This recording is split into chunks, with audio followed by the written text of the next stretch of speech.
Bismillahirrahmanirrahim. Dear students, today we are going to start the second chapter of your English book, and that is Responsibilities of Youth in Nation Building.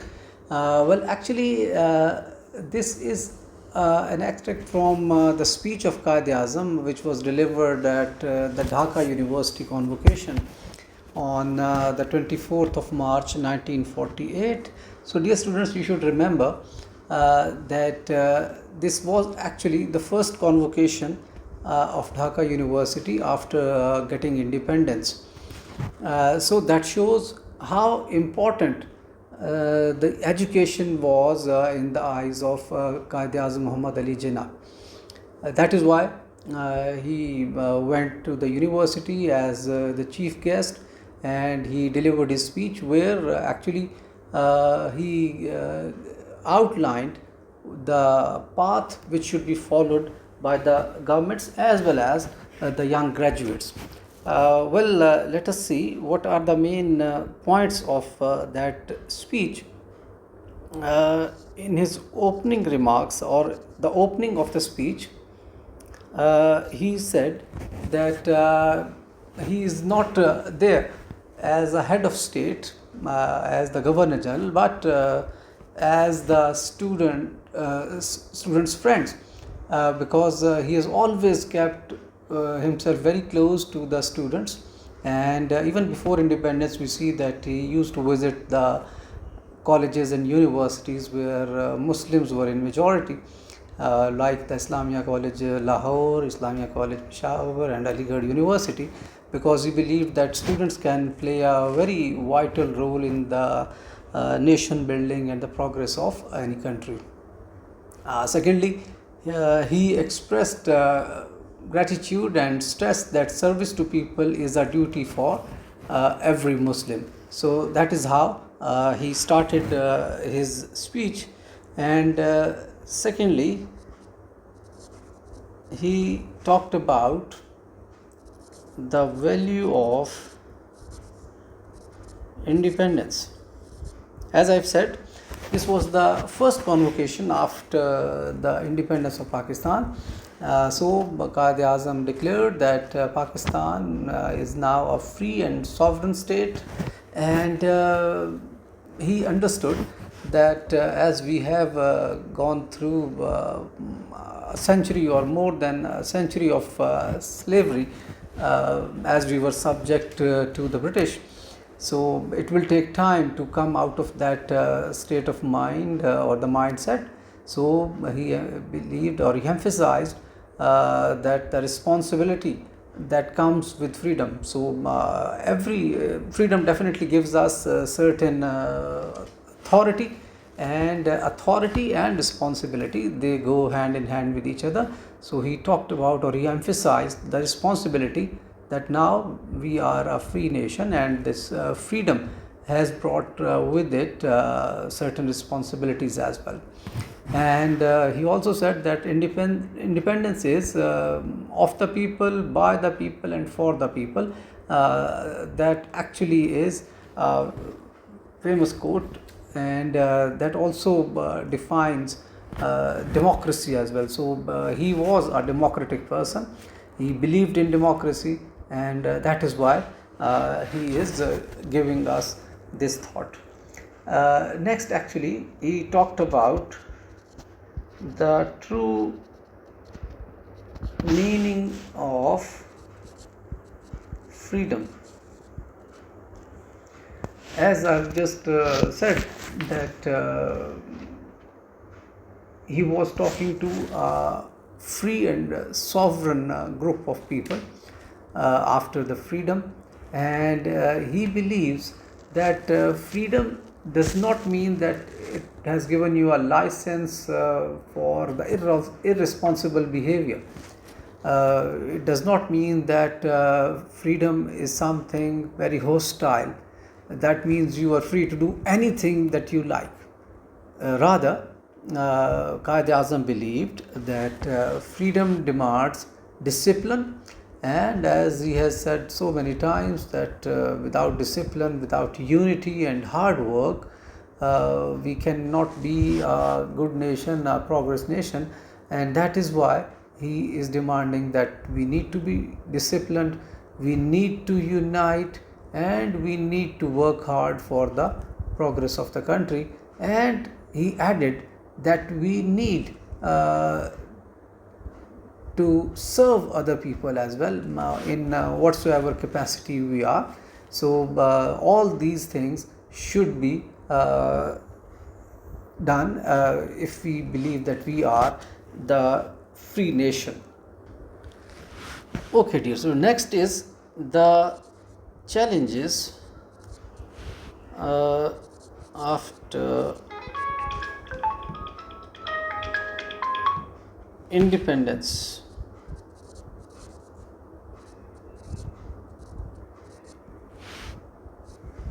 So Quaid-e-Azam in detail talks about what are the challenges that we as a nation faced soon after the independence. So the very first was the partition tragedy.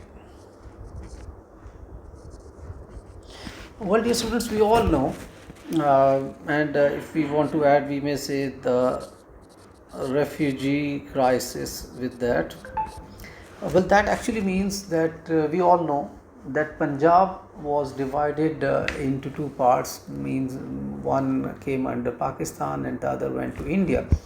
And he used the term Holocaust, which is normally associated with Jews, but he believes that another Holocaust has been done here in Punjab and Delhi, as millions of Muslims were killed, massacred, they have to leave their homes, and so all that was there. So it was a great tragedy, because it is estimated that I believe more than 10 million people migrated to Pakistan.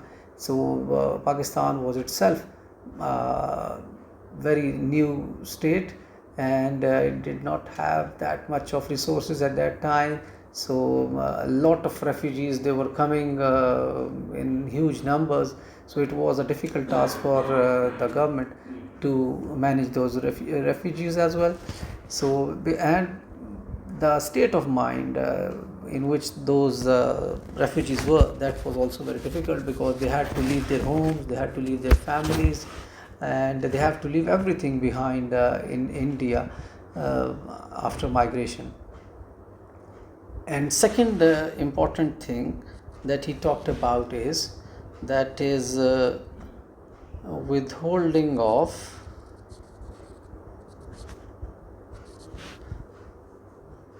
resources by India. We all know when the partition took place, the British government, they handed over everything to the locals, and there were some cash balances, and the other assets were there, like the military equipment. And what happened, that Pakistan, the newly born state, they were deprived of their cash balances. That means their cash, their right, that was not given to them, which aggravated the situation and put Pakistan into deep trouble. And secondly, the military equipment which was left behind by the Britishers, that was also kept by India, and they did not hand over their right share to Pakistan. So, and there was a kind of economic or trade blockade, and that also posed a great problem for the newly born state.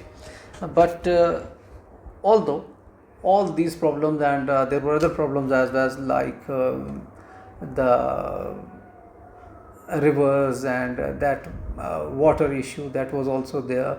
But despite these issues, despite these problems, Pakistan not only survived, it grew stronger with the passage of time. So Quaid-e-Azam is giving us hope that we have gone through that initial turmoil, and now we have emerged as a stronger and better nation with the passage of time.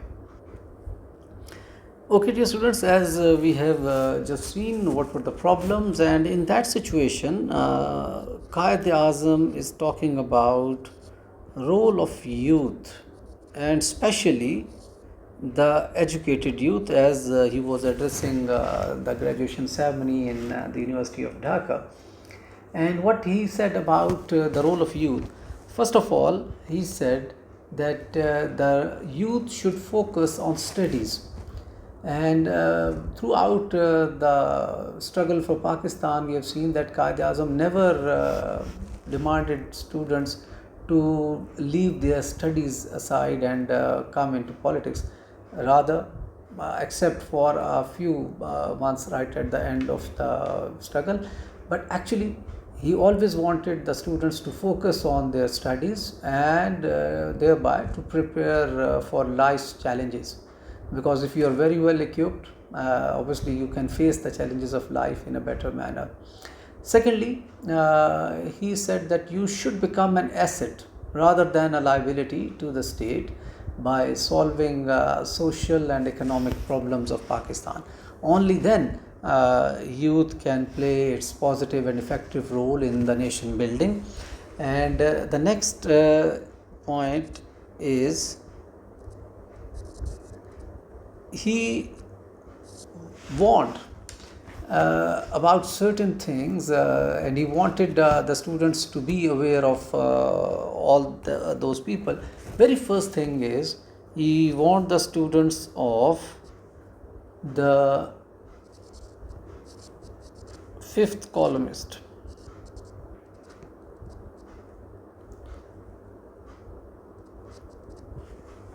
And what do fifth columnist means? Actually, it means our internal enemies, those people who live in our country, but they are not the friends of our country. So he said that we should be very much aware of those fifth columnists. We should identify our internal enemies, as they can be more dangerous than the enemy who is opposite to us, as they are hidden. Secondly, he wants students to avoid selfish people and exploiters. Actually, selfish people, they just think about themselves. They are not going to think about the community or the nation at all, and for their very little benefit, they can put the whole country on stake. And so as the exploiters, because they are going to exploit the situation, and they will try to find people who can work for them, and thereby they put the country into a dangerous situation. And thirdly, he said that we need to, that is not a warning but it is an advice. He said that we need to support the sincere and honest. That means we should identify our friends as well as our enemies, and we should avoid the selfish people, our enemies, and rather counter them. And we should support the sincere and honest servants of the states. That means if we see anybody who is doing something good for the nation or the state, we must stand with those people. So that is how, if we follow this thing, I believe there is no way that our country should not become a developed nation. Next point is,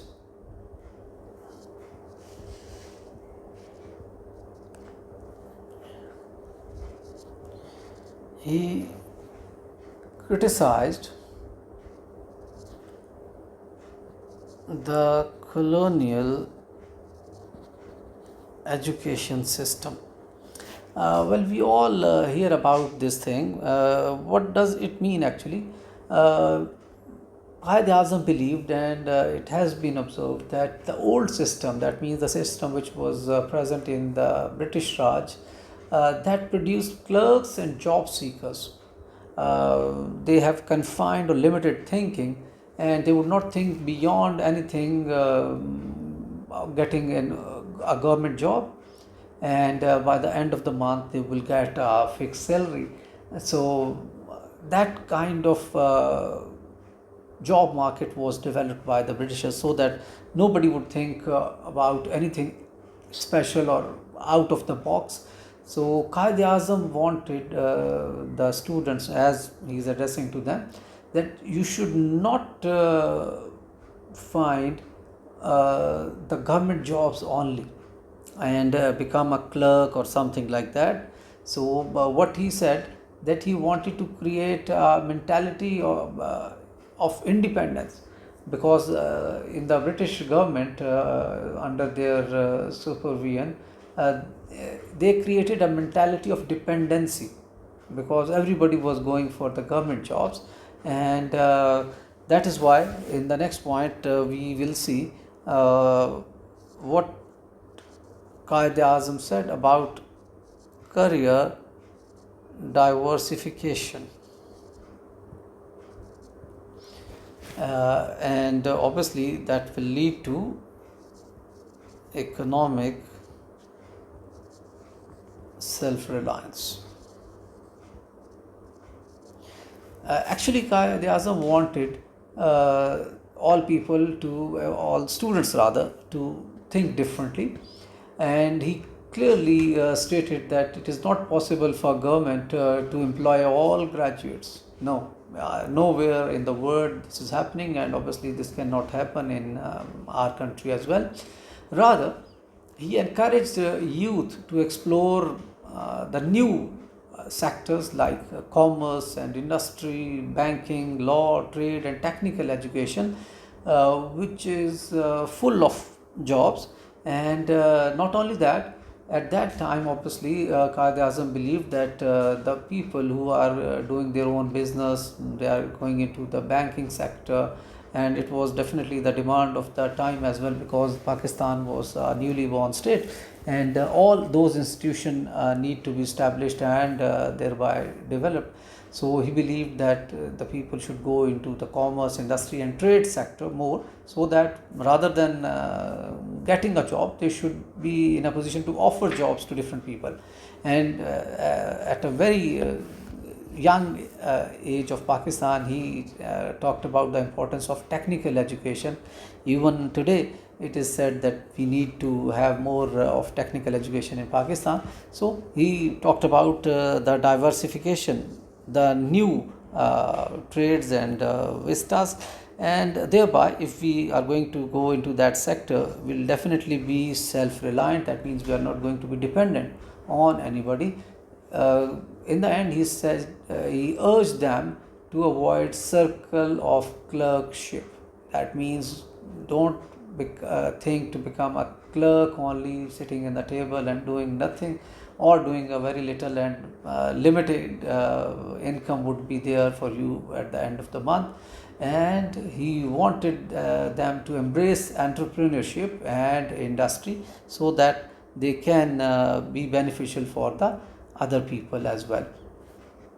Finally, he talked about his vision for future. So what he wanted from the youth is that youth must build Pakistan into a prosperous and strong nation. And it is actually the young people who work enthusiastically, and they do hard work, and thereby definitely any country can become prosperous nation. That is exactly what Quaid-e-Azam is saying to his youth. And he said that education should be used not only for personal benefit, but also for the national service. That means you should not get education to have a good job and thereby enjoy your life, but he said that your education should be used for the national progress and service as well. And in the end, I would say that he stressed sincerity, selflessness, and vision as the guiding principles, So, dear students, I hope after listening to today's lecture, you will be in a better position to understand this lesson. It is, in fact, I have already told you, it's a speech of our dear Qaid-e-Azam on the occasion of convocation of Dhaka University, and that was March 1948. So go through these points, and I believe that the whole lesson will be clear to you. Thank you very much, dear students.